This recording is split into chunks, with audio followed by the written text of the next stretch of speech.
Permisi, Pak. Bolehkah saya bertanya?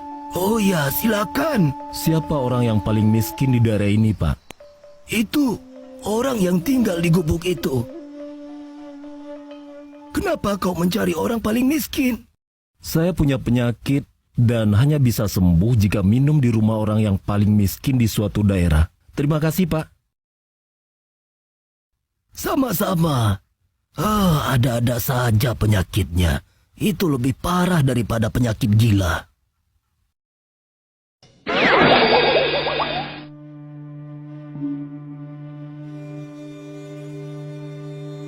Assalamualaikum, Pak. Waalaikumsalam. Dari mana, nak? Habis mancing, Pak. Tapi ikan tidak dapat, malah pancing yang dilarikan ikan. Jika Bapak berkenan, saya ingin meminta segelas air. Boleh, boleh. Tentu saja.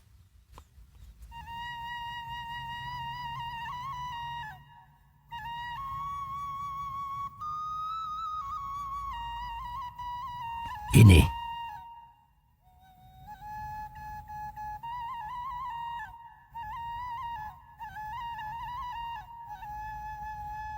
Sekalian kita makan dulu ya. Ah, tidak usah, Pak. Saya ingin langsung pulang saja. Bapak tinggal di sini sendirian. Iya, Apa pekerjaan Bapak sehari-hari?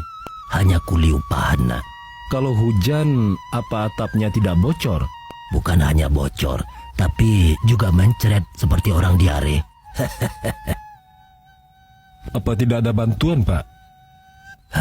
Bantuan dari siapa, nak? Aku merasa seperti bunian yang tidak terlihat oleh manusia biasa, hingga selalu lolos dari bantuan. Apa tidak ada perhatian dari pemerintah? Jangan kau tanya lagi itu. Sulit untuk menjawabnya. Mereka terlalu sibuk di atas hingga tidak sempat menengok ke bawah. Begini, Pak. Saya ini punya penyakit yang hanya bisa diobati dengan minum di rumah orang yang kekurangan harta. Dan Bapak sudah mengobati penyakit saya. Maka dari itu, ini ada sedikit bingkisan untuk Bapak sebagai biaya pengobatan saya. Masya Allah. Apa ini? Kau, ini uang emas. Dengan uang sebagian ini, sudah bisa membangun rumah dan buka usaha. Apa maksudmu semua ini? Bapak jangan kaget. Penyakit saya sudah sembuh dengan wasilah minum di rumah Bapak. Penyakit apa? Penyakit gelisah ketika melihat rakyat yang melarat. Kau siapa sebenarnya? Saya bukan siapa-siapa, Pak. Hanya saja orang yang berpunya sebaiknya jangan menunggu orang meminta bantuan baru dibantu.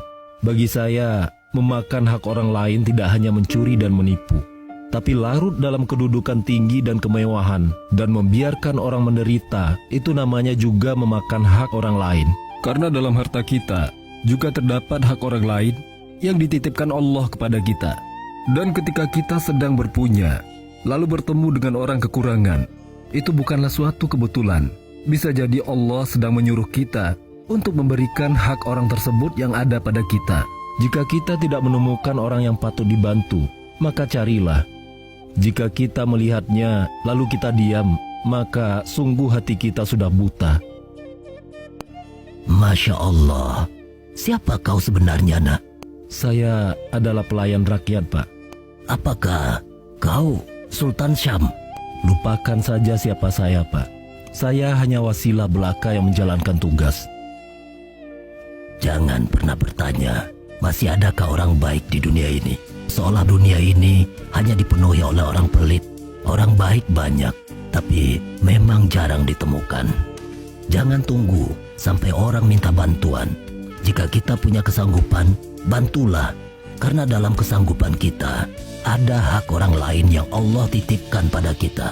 Kegelisahan penguasa yang bijak adalah ketika mendapati ada rakyatnya yang sedang menderita. Penyakit yang mengancam orang kaya adalah menganggap semua hartanya adalah miliknya secara mutlak.